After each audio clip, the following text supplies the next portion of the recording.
आज सुनवाई हुई कोर्ट के अंदर, उसके अंदर एनटीए ने और के राधाकृष्णन जी का एफिडेविट फाइल किया गया। सॉलिसिटर जनरल साहब अपीयर हुए इस मैटर के अंदर और कोर्ट ने जाते ही पहला सवाल ये पूछा कि ये बहुत दुख की बात है कि ऐसे पेपर लीक हो रहे हैं और इससे न सिर्फ बच्चों को परेशानी है। कोर्ट ने जो वर्ड करा कि children are traumatise, it is traumatic for court also, कि कोर्ट के लिए भी ये बहुत गहरी दुख की बात है कि इस तरीके से पेपर्स लीक हो रहे हैं। कोर्ट ने कहा कि सिर्फ बच्चे ही नहीं, उनके साथ उनके माता पिता, टीचर्स, अभिभावक सब परेशान रहते हैं। तो सॉलिसिटर जनरल साहब ने ये बताया कि वो प्राइम मिनिस्टर साहब खुद इस मैटर में पर्सनली इंटरेस्ट ले रहे हैं और वो इस मैटर को पर्सनली मॉनिटर कर रहे हैं।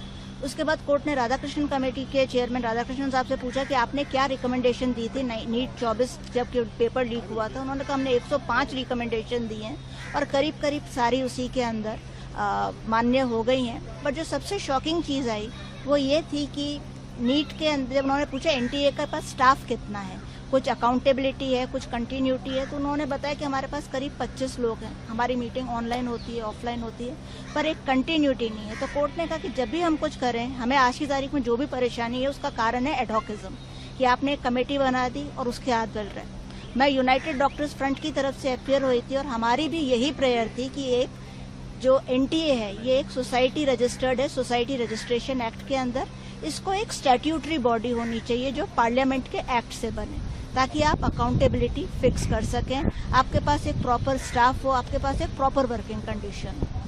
कोर्ट ने उससे ये भी जानना चाहा कि आप लोग किस तरीके से काम करते हैं, आप लोगों के पास क्या स्टाफ है, आप लोगों के पास कोई एक्सपर्ट कमेटी है।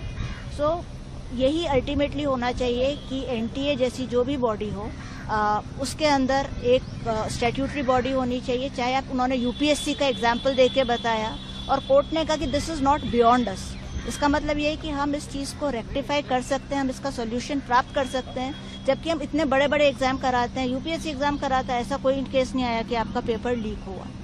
सो पिछली रिकमेंडेशन के बाद भी साथ ही कोर्ट ने कहा कि हम इसको कुछ टाइम तक मॉनिटर करेंगे और जब कोर्ट फुल्ली रीओपन होगा 2nd वीक ऑफ जुलाई में इन्होंने ये मैटर रखा।